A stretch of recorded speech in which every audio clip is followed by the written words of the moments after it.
Hi, I'm Gita Lovegood, and today I'm going to be covering an AR photo hack. I'm also going to be doing 2 replacement winners for the giveaway at the end of this video, so make sure you stay tuned to the end to see if a previous comment you left on any of my videos might have won. The other day I was in my living room and I was playing around with AR photo mode, and I was just trying to hit the reposition button down at the bottom left-hand corner, and I realized that I was controlling the shadow of this demiguise, and I was like, oh my goodness, this is a game changer.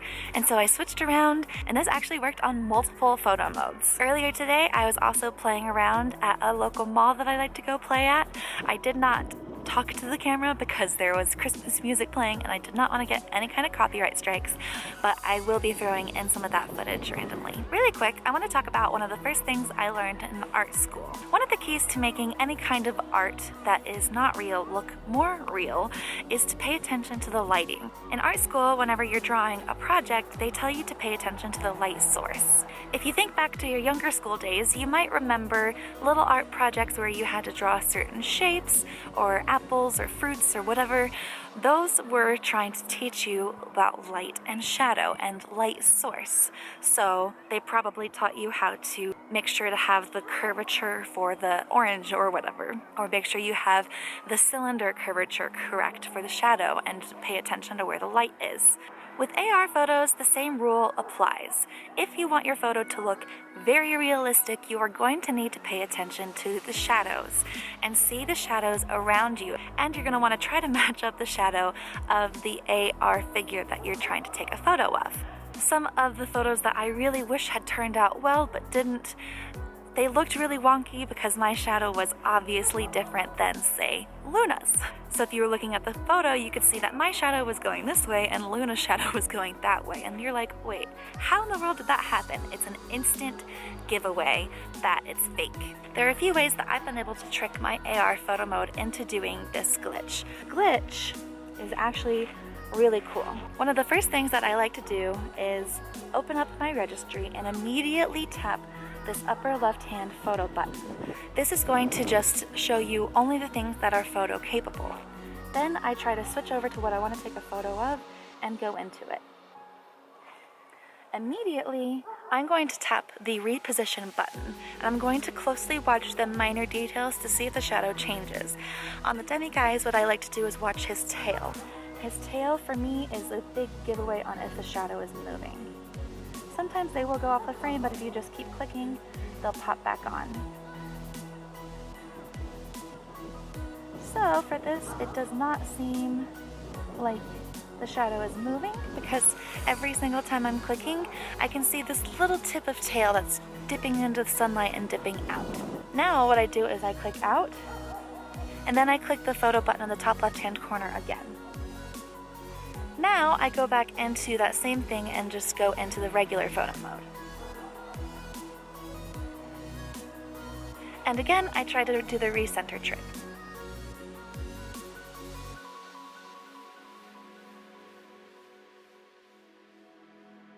Now, it's ever so slight, but his shadow is moving, and again, I'm telling by the tail.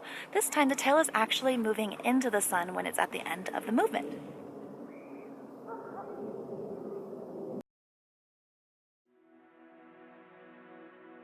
And if you really pay attention, sometimes the shadows across the character's face will move as well.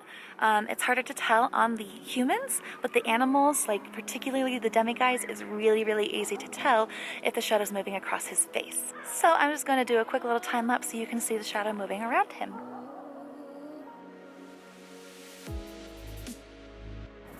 You see how now the shadow is pretty much completely covering his face? This is what you would want if you want the sun to kind of create a silhouette effect. I'll show you a photo of what I did earlier at the mall here. And so this is an ideal photo where the shadow is crossing the face because you know the sun, the light source, would be directly behind them. So I'll go ahead and give an example. I've got the sun right over here, so I'm going to put him here. And if I want to make it even more realistic, I'm going to duck down and try to get the sun actually directly behind him.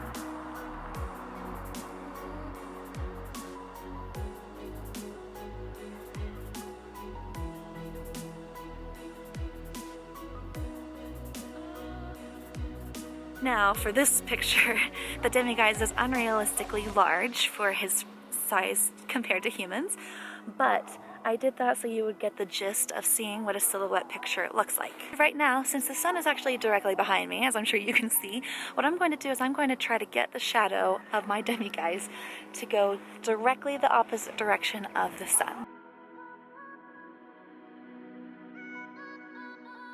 Alright, we are almost there. I want the mountains to be in the background, so I'm going to pay attention to where the sun would be in perspective of that. So the easiest thing to do is what I'm doing is I'm looking at those trees off in the distance, and I'm paying attention to which direction their shadow is going, and I'm really just trying to match his shadow direction to their shadow direction. I believe we're there, so I'm going to go ahead and position him and take my perfect photo.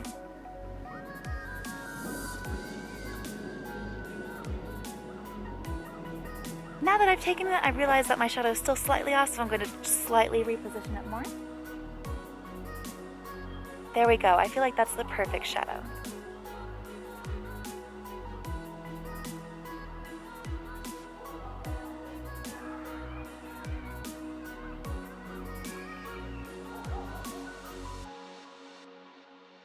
And never be afraid of turning your phone sideways to get a more full frame photo. Now, as you see, Harry is actually pretty close, so let's see which direction his shadow moves.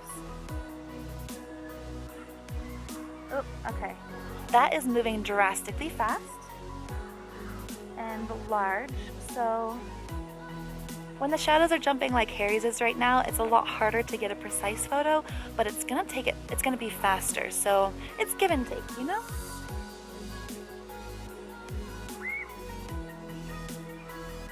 Alright, there we go. And I think Harry could actually be a little bit bigger. Oh, see, he moved a little bit and his shadow moved. Let's try one more time.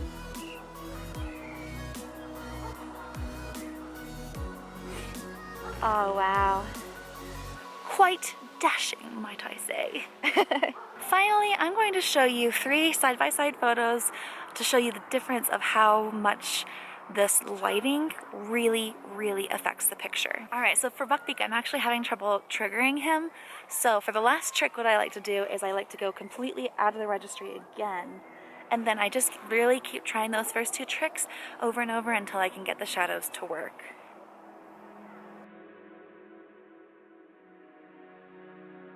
Hopefully you can see why I think lighting control and shadow control is so important for AR photos.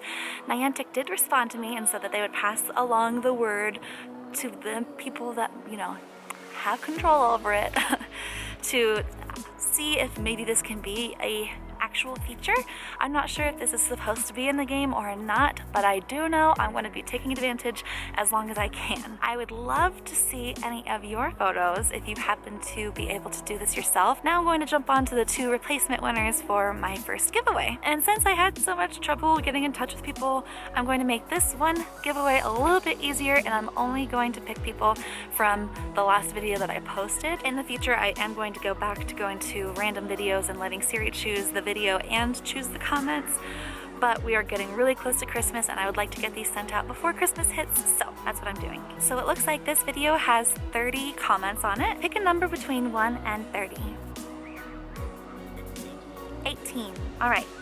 1, 2, 3, 4, 5, 6, 7, 8, 9, 10, 11, 12, 13, 14, 15, 16, 17, 18. Aw, okay.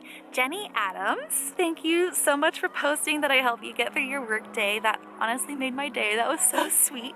It looks like that comment won, so please reach out to me. Let me know how I can get in contact with you so I can get your address and not post it, you know, on YouTube. And I'll send you your Honeydukes ornament. Congratulations, Jenny Adams! One more winner. Let's try again. Pick a number between 1 and 30. 1. So it looks like my comment is the first comment, and Dawn responded to me on that one. So, Dawn Brown, you won the other Honeydukes ornament! I believe I can find you on Twitter. If I can't, or if I haven't reached out to you by the time you see this, please feel free to reach out to me and I will get your address privately and send you your ornament as well. So Dawn Brown and Jenny Adams, congratulations and thank you so much for being a supporter and for commenting, and I'm very excited to be sending these out again.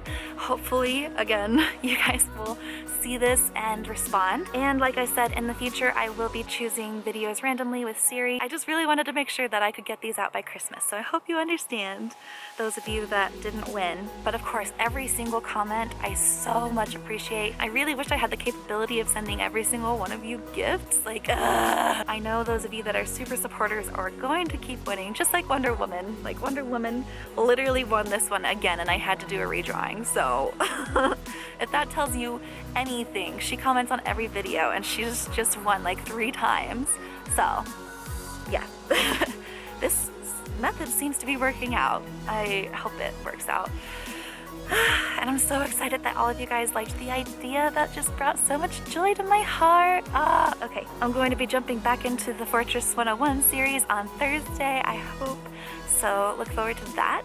And until next time, you know what to do. Make sure to use your magic wisely and keep an eye out for Dementors.